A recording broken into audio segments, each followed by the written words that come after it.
So as you take your new job, what do you understand the state of play is in Russia with President Putin? It was very interesting because when I started the job, the people who were working in the office, they were trying very hard to come up with new initiatives to cooperate with Russia. We had this binational presidential commission, which was set up across the government. So DOD was paired with the Russian Ministry of Defense. And in my new office, all these people were working on interesting initiatives to cooperate further with the Russian Ministry of Defense and also the armed forces. But they were coming in my office saying, well, the Russians say they want to cooperate, but we can't get them to set up the next meeting or to actually sign an agreement on intelligence sharing or to actually really cooperate. And at the same time, the next person who would run into my room my office would be an intelligence officer briefing me on what the Russians were doing to modernize their military. I had at that point almost 20 years, more than 20 years actually, in the national security establishment. I knew that when you look at threats, you look at capabilities and intent. And the intent picture looked kind of fuzzy because it looked like they wanted to cooperate, but at the same time, we were at loggerheads with them still on the issue of Georgia. They were still occupying 20% of Georgia's territory. And there were a number of other issues where we knew we weren't in agreement with the Russians. So there was a question about intent. And on the capabilities side, things were starting to look a little bit uncomfortable for the United States in the sense that the Russians were developing certain capabilities that could actually deter us, deter our allies, could be used against us. So, like what? Well, I can't get into too much detail, but even just modernizing their missiles, reorganizing, exercising a lot more frequently and with little notice. And as you may know, in the 2008 Georgia war, the way that the war was initiated was actually it came out of a snap exercise. So the Russians were exercising, and out of the exercise, they invaded Georgia. It ended up being the same tactic they used when they invaded Ukraine and attempted to illegally annex Crimea and then fomented the other. Then later they fomented in Donbass the ongoing military war there. But that snap exercise, all of the exercises that were occurring, there were nuclear exercises in addition to conventional.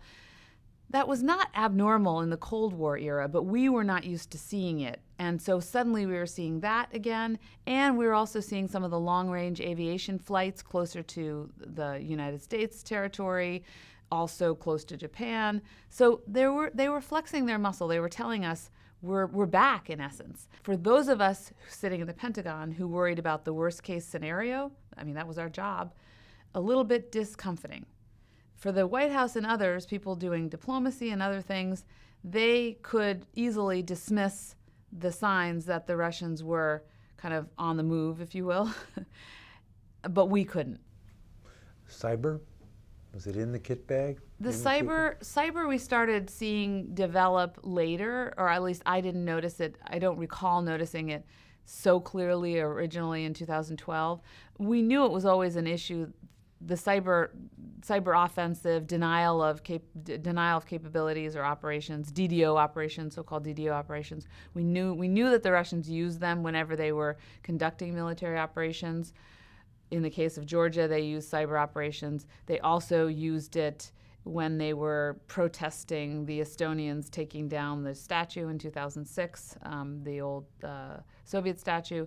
So there were instances we knew that they were using that either to military or political effect, the Russians were. What happened later is that they progressed a lot further in their use of cyber in terms of their doctrine, and then, of course, in their actual execution of operations, political and military. We'll get there. Yeah. Okay, so you're in a classic where there's smoke, there's fire kind of moment. I wouldn't put it quite so clearly because that's where we are now in the United States with their attack on us. But I would say I became uncomfortable. I saw that things might not add up the way we wanted them to add up. We were trying to cooperate, but yet there was no real cooperation occurring. At the same time, again, we were watching the military modernization and the exercises, and it was clear, what other adversary could the Russians have except NATO? And they were outspoken against NATO, and they were accusing NATO of being a threat to Russia, and so encircling Russia. So we started to think, okay, maybe they really don't see us as a potential partner, if you will, because within the context of our diplomacy with Russia, both sides were saying, yes, we want to be partners. But we started to see in the Pentagon, well, perhaps they're not so fully engaged in being our partner. So it took some time before we got to they're actually an adversary. That happened, though, relatively quickly in my office once we started really doing a deep dive and after Putin came into office, I would say. This is my next question. So I know he's slightly above your pay grade in terms of what you watch, but you know about Putin. You know who he is. No, you know he's what not his history above is. my pay grade. He's That was in your my pay job grade. to watch that guy. Really? Well, sure. I mean, we looked at I read all the open source things I could read, and of course there was intelligence on the Russian president, the Russian president's plans, etc. What can you tell us about him that you knew then? Well, I think a lot of it is things that the public knows now. I think we started to see that he was quite angry at the United States for a whole host of things, which I'm sure you cover in your program, but certainly the Iraq War, the military interventions that we'd conducted that the Russian government thought were either not justified or counter to their interests or both. And so we noticed that there was an uptick in that rhetoric, certainly starting even in 2007 before the reset. But that was something that the Obama administration preferred to put to the side, and they could put to the side as long as Medvedev was there, because Medvedev had a different approach. When Putin came back in, first of all, he was, as I mentioned, mad about the previous interventions, and that was already going back a decade. But on top of that, we had the protests that in 2011, 2012 that accompanied the parliamentary elections and his coming back into power.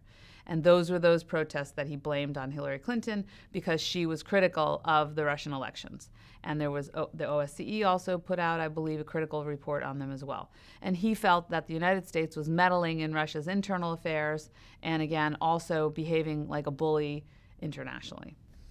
So this man, freshly back, has a sort of a new ideology people see in him. There's something new about him now that he's back in the hot seat. What is it? Do you know? I think it was more that he was not afraid to come out and verbally challenge the United States, NATO, the international community. And I think that took a while to sink in for some people. And it took even longer for us to understand that he was not only speaking out against the international order and international institutions and the status quo, but that he was going to act against it. That, I think, really we only came to terms with the Crimea invasion in my office, that last piece. And frankly speaking, we felt that some others in the government, it took them even longer than us. It took after Crimea. The actual reality that in Donbass, for example, the Russians continued fighting. They continued to be unable and unwilling to make peace there. And for the American public, I would say it may still be an ongoing process. Yeah. So we're watching the Sochi Olympics. We think it's wonderful. Gee, Russia looks so clean and happy and everything's together. You may know something else is cooking at that very time in the war rooms in the Kremlin and other places. The Russian military and the president have another plan for. Well, what we knew was that at the Sochi Olympics occurred, you're correct. Right. And I've said elsewhere that we were disappointed because it was another opportunity for potential cooperation on counterterrorism, on keeping all of our athletes and citizens safe. And the Russians were not terribly interested. They really did the bare minimum in terms of cooperation there. That was another sign for us that this was not the partnership that we had hoped it would be. At the same time, we were watching very closely what was happening in Ukraine, and we knew that the Russians were not happy with the Maidan revolution, uprising, if you will, the demonstrations. And of course, then when we saw what the response of the Ukrainian government, and the fact that they shot at their people, then the Russians were very much involved in that diplomacy. They were trying to help broker, together with the United States, a kind of face-saving compromise between the demonstrators and President Yanukovych, who was still at that time very much in office. They did manage to actually broker a compromise, but Yanukovych lost his nerve and fled. And we believe actually probably that President Putin wasn't quite happy with that either. But nevertheless, there he ended up in Russia. And the Russian president was probably quite angry, but he certainly used the opportunity to make a swift military intervention into Crimea first, seize Crimea, not overnight, but within a matter of days. Taking Crimea was more than just hard military action. There was also cyber in there. There was information warfare strategies, other things. Explain what was in play in Crimea and what it seems like they learned from that experience. Well, they actually learned from Georgia. They didn't do very well militarily in Georgia. They got as far as Tbilisi, so okay, they got to the capital. But they had a lot of problems militarily, and they learned from that experience. And in the case of Ukraine... What did they learn from Georgia? Well, they learned they had terrible command and control on their ground forces. The cyber operations, I think those were probably okay, denial of capability. But I think mainly it was the poor command and control. And I think their equipment, their readiness was still pretty poor. By the time they got to Ukraine, they had worked out all the kinks. They had practiced this kind of swift operation using not your conventional military forces, so they learned this too, but using their special forces without insignia, so contrary to the Geneva Conventions, and of course in a way that was deniable. And in fact, the Russian government and the Russian president denied for about a week or two that they had actually conducted that military incursion. So remember that when Putin lies to us next time, that he often denies it, but then later he'll admit it. He did the same thing in the East with Donbass, where he said there are no Russian soldiers. And then later on, months later, he said, well, okay, there are some, but they're volunteering. So anyway, going back to Crimea, it was just a quick action. They surrounded all the military bases. And in essence, if the Ukrainian soldiers and sailors had wanted to fight, they could have fought, but they knew that the Russians had backup, and they would have been slaughtered. And I went to bed on more than a few nights. I don't remember how many nights this went on, but it was more than one or two, literally praying for the lives of those Ukrainian soldiers and sailors and Marines. And in the United States, in your office and at the White House and other places, what was the reaction? Well, we were obviously surprised. We weren't expecting the Russians to invade another neighboring country. We, again, knew that Putin was a bit of a different interlocutor than Medvedev and that he was unhappy with us. But still, we were in reset. We were trying to cooperate with Russia. So I think the government as a whole was quite shocked. And it wasn't a welcome challenge, right? Like any crisis, it's not a welcome challenge. So we had to figure out how to help Ukraine restore its sovereignty, or the modicum of sovereignty, help them also economically and politically, help them make this transition that had been brokered, and then work with our NATO allies, especially in the East and the Southeast, who now felt threatened by Russia. Because really, since 2000, and since 2003, when the Baltic states came into NATO, they had been telling us that they still viewed Russia as a threat. And we had done a lot of what we called reassurance. Don't worry, the Russians are not out to get you. And by the way, we're strong, we're NATO, they can't anyway. But we focused more on the reassurance than actually deterring the Russians. So we were more focused on telling our allies it's going to be okay. And we didn't pay as much attention to deterring the Russians and making sure they understood, no way, Jose, don't even think about it. Why not? again, because I think we believed it would be insane. Why would the Russians invade a NATO ally? Why would they take territory? We didn't even conceive of the not unconventional little green men, at least not as a realistic option for the Russians. Of course, any military planner would come up with various options, and knowing the Russians, that's always an option for them. But it wasn't something that any of us working on Russia policy saw as a something Putin would want to employ, because he still seemed to be wanting to operate according to the international law and upholding the status quo, international organizations and legal structure. As time goes on, help me with people in the administration's positions about what kind of aid to deliver to Ukraine. Where is Hagel on that? I can't tell you exactly where he was personally. I have to let him speak for himself. Okay. I will say that our office recommended a pretty robust assistance package to Ukraine. And then the office that dealt with NATO, they had their own recommendations for NATO allies that were vulnerable. On the Ukraine package, we recommended not only training, but equipment. It's important to note that what the previous government had done, what the Ukrainian government had done under Yanukovych, was basically strip the larder, strip the warehouses. The Ukrainian military was in a horrible state of readiness.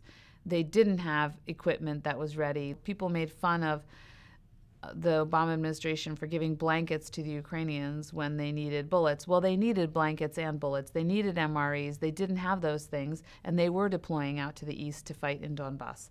So there was a reality that they needed those things, but we also asked for them to get anti-tank weapons, launchers. You wanted lethal stuff. Well, we wanted defensive lethal weapons to go to the Ukrainians. And what we found was we wanted to find the right balance between letting the Ukrainians defend themselves and not fueling a war. We wanted to create the right incentives for both sides to make peace. There was, of course, a robust debate inside the administration about whether to do it or not to do what you wanted to do. Correct, yeah. Take me there, explain to me what the debate was about, who was on what side. There were those of us in the Pentagon, for example, in my office, starting in my office, and then we worked to persuade up the chain, who argued that the best way to deter Russia from ongoing and increased military action. And remember, we were very much afraid that they would push from the areas they controlled in eastern Ukraine all the way to Kyiv, the capital, also pronounced Kiev in American English, that we were worried that they would go all the way to Kyiv and perhaps even take Ukraine. We didn't know where the Russian government would stop, where the Russian military would stop. What did they want to control all of Ukrainian territory? And so we decided that we had to deter Russia. The most important thing that we could do was to deter Russia in the Pentagon, we believed. And the best way to do that, we thought in my office, was to make the Russians afraid that they would have to pay a higher price for their military intervention. The higher price would be a price in Russian lives. That if we had anti-tank weapons, the Russian tanks coming at the Ukrainians would get hit and Russian soldiers would die. And only that would make the Russian military command and the Russian political leadership stop and think twice about whether they should be invading their neighbors. And why didn't that happen? And on the other side, you had other people in the administration saying that perhaps this would increase the fighting, perhaps it wasn't enough to deter Russia, or perhaps it was so much that it would make Russia angry that they would go further. So there were a whole number of other counter arguments that were made. And the most cautious approach, I think the consensus was the most cautious approach was to do only that which we thought was required to keep the conflict at the lowest possible boiling point. How'd you feel about that? Not very happy. But, you know, I always felt that when I made recommendations, they were listened to, and they were, most of the recommendations that my office made were either eventually entirely adopted or at least partially adopted. And so for example, with the lethal defensive, where, okay, we didn't get the whole package, but there were a lot of things in that package which we received. The multiple rocket launchers, we also wanted those, and the Ukrainians figured out how to use them a little bit defensively, not necessarily lethally, but they could be coupled with their existing lethal means. The technology could be tinkered with, we found out later. But the main point was that we were less cautious. We felt that a stronger approach was necessary with the Kremlin to deter them. Was this the president that finally announced it, finally decided it? Well, everything is ultimately the president's decision. Well, then what did you do? Eventually you leave, yes? Eventually I left. I left, though, not because of the specific policy with regard to Russia or Ukraine.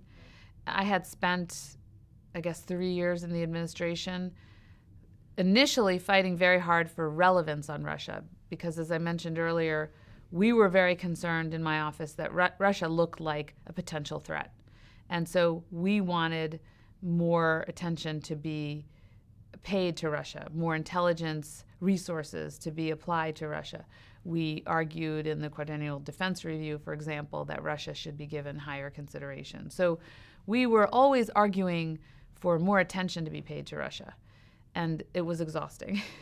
Then once everybody realized, okay, Russia's a threat, Russia's a problem, then we were arguing for a more robust policy towards Russia. So either way, we were arguing, and it was a very exhausting job, especially once we had Russia invading Ukraine, because while I mentioned those two countries, we had 14 countries total in the office, plus conventional arms control, which meant we were the main interlocutor with the OSCE.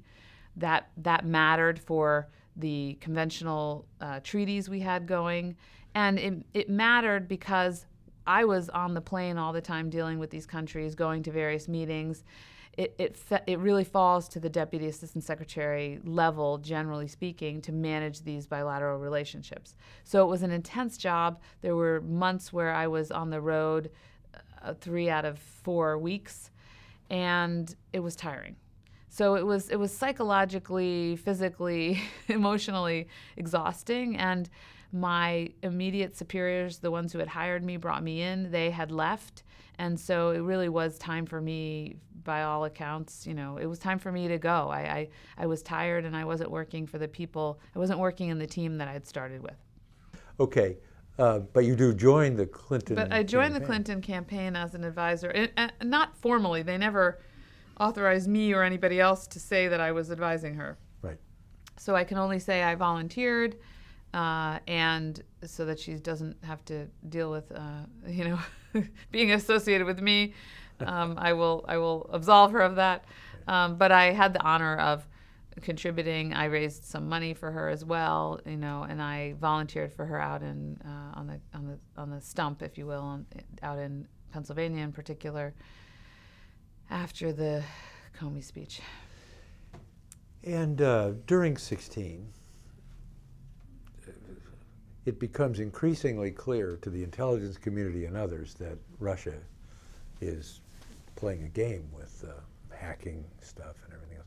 Are you aware, when you become aware of that, tell me how you become aware and what your response was? I became aware, like every other citizen, reading the newspaper. But my response was, oh my God, because I knew that we had good intelligence on Russia. I knew that if the intelligence community was seeing this, that they had good cause to see it. So I knew it was a big deal when the entire intelligence community said with high confidence a foreign government was directed by their president to attack our elections. And I was shocked when I read that, but piecing together the dots, I was very worried. And it was mainly the media. And I should say at the same time, I had reporters calling me saying, I'm hearing X, Y, and Z. Can you help us get more information? And I basically said no, because it sounds like you're looking for something classified, and I will not encourage anyone to divulge classified information. Meanwhile, Donald Trump is saying, nothing to this is ridiculous. What did you think? Anyone who's running to be the president of our country should be concerned if the intelligence community is telling all of us that we're being attacked, that we're being, at the minimum, that we've been hacked by the Russians, and that they took this, and that somehow this information ended up with WikiLeaks and then was publicized. And the Russians were not really denying it. This is classic Russian tactic where it's deniability. There's a veneer of deniability. That way, the people who don't want to confront Russia, some of them are allies at the time, don't have to. They can kind of sit on the sidelines and do business with Russia and do diplomacy with Russia. But at the same time, the Russians are telegraphing with kind of a wink, we'll see what we can do.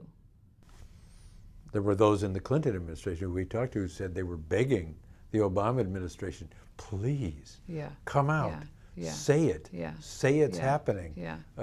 Be more forceful about it than you're being. Were you in that camp? Did you feel that way? I felt that way. I didn't approach... Say which way you felt. Which way? I felt that if there was something there, that the Obama administration should come out more clearly, say what it was, take some action to deter further action. But again, it's similar in a sense to the dynamic we had with Ukraine, where someone like me might say, we need to be tough, we need to take a stand and tell the Russians no more. Otherwise, if you do more, we'll do X, Y, or Z. Whereas there were others who said, if we take a tough stand, they might actually up the ante and escalate. So I'm guessing, but there probably was that sort of discussion inside the White House. But they kept coming. Nobody's stopped them, right? Right. It just kept happening. I am a co-author of a report put out by Third Way, the NGO, essentially outlining what we think the U.S. government response should be specifically to the information operation against our elections. It includes a whole host of things, including tightening up the law against money laundering, so transparency, because all of these cyber hackers and cyber criminals and the spies in Russia who were working with them used our lack of transparency in certain areas. We also need to get better at enforcement. We need to work with we need to have public-private partnerships with the companies, the social media companies like Twitter and Facebook, to cut down, again, on the trolling and the fake news, because what the Russians did was not just steal information from the campaigns and turn it over to WikiLeaks. They were even more sophisticated. They took information, fake news, and targeted people in target states, we believe, and a lot of other things that I probably don't even know about. But it looks like it was very sophisticated. They were using our openness, our transparency, our democracy against us. And so we need to actually take some action specifically to deter and defend ourselves against further Russian action. Former Director Comey would say, the Russians will be back. And every time I hear that, I raise my hand and say, no. They never left. They never left. Don't think they left. There was a fake news story about me. I don't know where it originated. I'm fairly confident, or I mean, I'm speculating, but I wouldn't be surprised if the Kremlin didn't have a hand in it, because it would be great to discredit anyone who comes out and speaks strongly and clearly about what the Russians are up to. What did Putin want? Why did this happen? Why the hacks? Why the fake news? What was it about? Putin wants Russia to have the greatest latitude possible to achieve its objectives. What are those objectives? To keep Putin in power, to demonstrate that Russia's great again, and that includes having a sphere of influence around Central and Eastern Europe, around their periphery. They don't have to invade all the territory, but they need to control it politically and economically. And then third, Putin wants to push back on the international order, the international law, if you will, and say, no more right to protect, no more intervening militarily to save innocent civilians who are being slaughtered by their brutal dictators. The dictators can stay. And that is, again, something in the international legal order that we've, over time, come to accept and appreciate. The Russian government is pushing back against that. And the only country that can stand up to Russia when it comes to those issues is the United States government. Now, in and of itself, we wouldn't mind if Putin stays in the Kremlin forever and if Russia's great again. But the problem is the means that they've taken to achieve those objectives, plus what they're doing on the third front, is too much for us to take. We believe in the right to peoples to take their own sovereign decision to become democracies, for example, in Ukraine. So if the Ukrainian people want a democratic government, that's their right. We believe that the Ukrainian government, whatever kind of government it is, has the right to the sanctity of its borders. The Russian government came in and for the first time in 2014 altered borders by force. The first time since World War II. If you start doing that and accepting it, if a country can do that and it gets accepted by the international order, forget about it, starting with Europe. You already heard in the aftermath of that, I'm Hungarian American, the Hungarian president was talking about Hungarian minorities in Eastern Europe and their rights. You know, that just sounds an awful lot like the kind of talk we heard in the 20s and 30s that led to revisionist, revanchist policies and altering of borders by force. He's at war with us? The Kremlin believes they're at war with us, but right now it's a war without bullets. It's a non-kinetic war, thank God. They don't want a kinetic war with us. They don't even want a proxy war with us, although we're getting awfully close in Syria. The American people still don't appreciate how much of an adversarial stance Russia has taken towards us. And unfortunately, our president also doesn't seem to understand this, is resisting this reality. And I think that's dangerous. Thank you. During the election, are you talking to people inside the Clinton campaign as the documents are being leaked to help them understand what's going on? Do you know what the feeling was inside the campaign? I didn't know anything about leaking, but some of the things that the journalists were telling me based on leaks they had received were alarming. And that's when I realized, one, that somebody in the Clinton campaign needed to know something. And then, of course, more importantly, that Capitol Hill, I had worked almost a decade in the legislative branch. I realized that they needed to know. They needed all of the data, and only they could get information without leaking, meaning classified information can be passed from the executive branch to the legislative branch. Not only that, but it appeared to me, just based on what was being said on the Hill, that the people on the Hill weren't being briefed regularly by the White House. And I was alarmed at that as well, because I thought it was the duty of the White House to keep the Congress in the loop on this. There was an urgency there because the Obama administration was leaving, and with their departure would go all of this knowledge, all of the data, whatever data they had. And then if, God forbid, there was some kind of nefarious complicity, there was the possibility that our sources and methods vis-a-vis Russia could disappear, and that was also alarming, and I thought that was also something that at least the few people who might have been cleared to understand on the Hill that they should know. So I guess my last question is following up is, did you feel like the incoming administration had a sufficient understanding of the threat that you saw in Russia? Not at all. Not at all. I mean, they were denying that there was a threat. The incoming president, when he was a candidate campaigning, actually called out from the podium through the television to the Russian government to leak more things, to reveal Hillary Clinton's email if they could get them. So I was actually shocked because it was almost like they were calling out to the Russians to help them and to hurt Hillary Clinton. And I was also appalled that, again, President Trump was going beyond not taking the Russia threat seriously. He was actually praising President Putin, things that were unfathomable. When you listen to Putin's Crimea speech in March 18th, which pretty amazing speech, what did you hear? What was surprising and what was not so surprising because of what the intelligence was that you had received?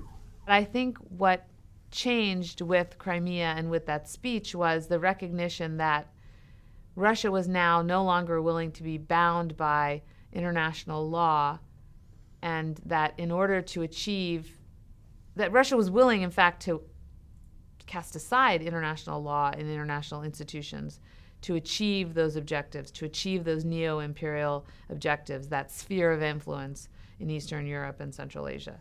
And I think that was the part that was surprising to us, that there was this we knew there was a different vision operating, but we didn't know how serious it was. We didn't know that they would actually try to implement this vision, that they would try to make it a reality.